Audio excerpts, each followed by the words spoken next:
Hey everybody, welcome back to my channel. My name is Jake. Thank you for taking a little bit of time out of your day to come hang out with me. I really appreciate it. Today what I want to be talking about is DRIP. So for anybody who hasn't heard about DRIP, it is Dividend Reinvestment Plan. So it's where you take your dividends that you currently are getting from your stocks and you directly invest them back into the companies that you already own, particularly back into the stock that just paid you those dividends. Now, there is some little fine print here how certain stocks can get bought, but I particularly want to talk about is how you are taxed on DRIP. Like, I've heard both sides, like you are taxed on DRIP and you are not taxed on DRIP. So I kind of did my own research and I want to share that with you guys.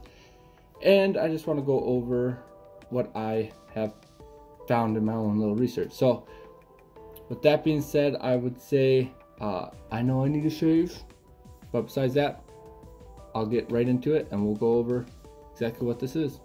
So don't forget to hit that like button, subscribe if you haven't, and let's learn a little bit of what DRIP is. So again, DRIP stands for Dividend Reinvestment Plan. So what you're doing, you're taking those dividends that you just earned, you're putting them directly back into that stock that you just earned that dividend from. So what happens if, let's say that you do not have enough to buy a whole share. So you're not going to hold on to those dividends and hope that you save up enough to buy a whole share, right? You want them to go directly back into that company. Well, that's where fractional shares come in. So you can, for the pennies that you earn or the little bit of dollars that you earn, you can buy a part of that share. So you can go right back in and keep investing, and then it's eventually a snowball effect is what I've heard it called, snowball avalanche. You just reinvest, and that reinvestment makes you a little bit more of a dividend, and then you just keep on buying over and over, and then eventually that will be worth something. So that is kind of how DRIP works in a nutshell. So next, guys, let's go over why people would even use DRIP. Why do you want to use DRIP?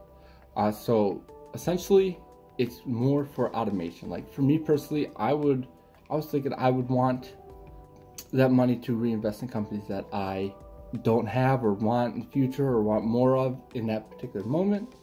But what you don't realize is, like, you're getting all these little dividends from these companies and you're like, it's not really adding up to a lot maybe, or you just don't have the patience to wait, or you just don't have the time to even look at every single investment that you're making. You just want to, you want a company and you know it pays a dividend and you just want to keep hammering that home. So a lot of people just do it for automation. It's that simple. You just buy, hold, reinvest. Super easy. So that is a little bit more of why people would want to use DRIP and what DRIP even is potentially used for and a benefit of it. So now let's get into why I even wanted to make this video. It's all about the taxes. So are you taxed on your dividends from your stocks, your ETFs, and your REITs, right? Well, of course, I am only speaking for myself and what the research I have done.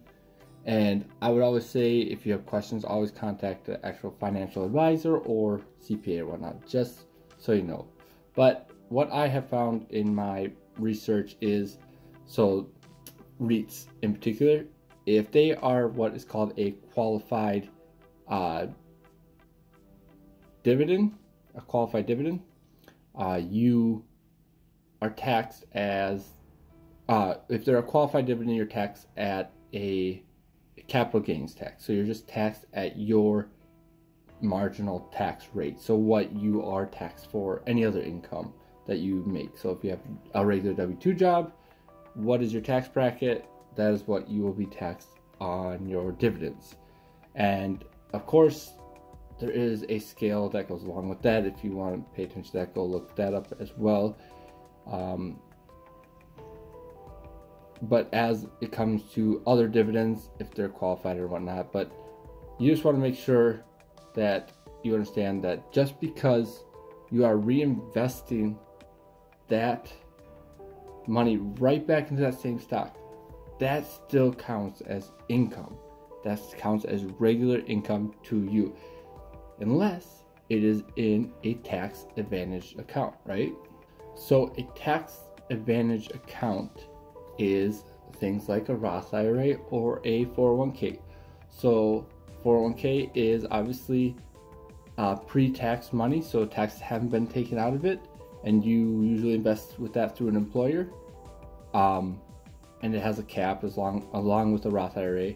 There are other ones too, but for these two are really common ones.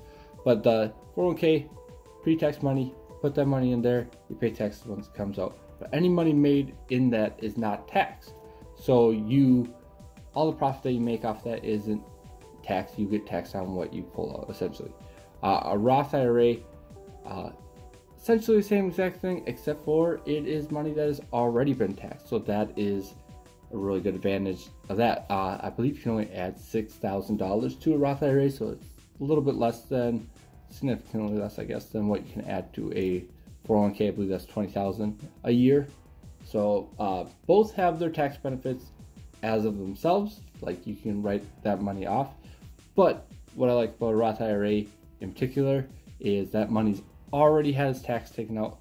So any profit that you make off that and any money that you take out of that when you retire is already taxed, so it is all your money. So that is something nice to look at, and you can always pull from Roth IRA, but you have to leave your profit in there, all your profit. But that being said, your dividends that you reinvest in these accounts are tax-free because they're already profit from the stocks that you have inside your tax advantage account. So then finally, guys, what's better? Is it better to use DRIP? Is it better to take the cash and invest how you want? Well, it honestly just depends.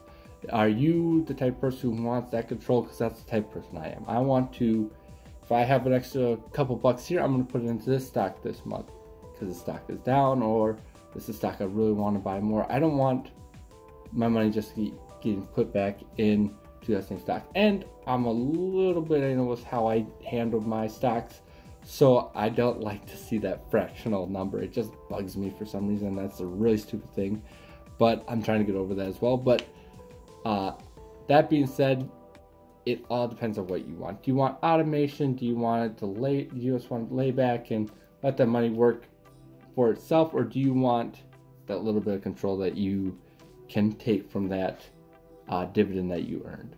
And of course, guys, it's the snowball effect. If you just want that stock to keep rolling back over into itself, that's super easy to do then with DRIP. It's going to keep buying itself, and eventually it'll just be a massive snowball that just it's worth a lot. And honestly, it just depends on how you want to view things. And honestly, guys, I just want to make this video just for the simple fact that I kept hearing, oh, you can avoid taxes on DRIP. Oh, you can't avoid taxes on DRIP. So that's just, from my research, this is what I've found. And of course, I am not an expert, so always do your own research. It's just something that was bugging me, so I wanted to look into it here a little bit. And I figured if this helps out a couple people, why the heck not just share it with you guys from what I found. But with that being said, guys, that was my quick little rant about DRIP and how I feel about it. But as always, guys, make sure you like, subscribe if you've learned anything. Always do your own research. Hang in there. The market is crazy, especially today, but make sure you guys are sticking to your game plans and crushing it and just holding on tight, because it's gonna get better. But all right, guys, have a good one. Peace.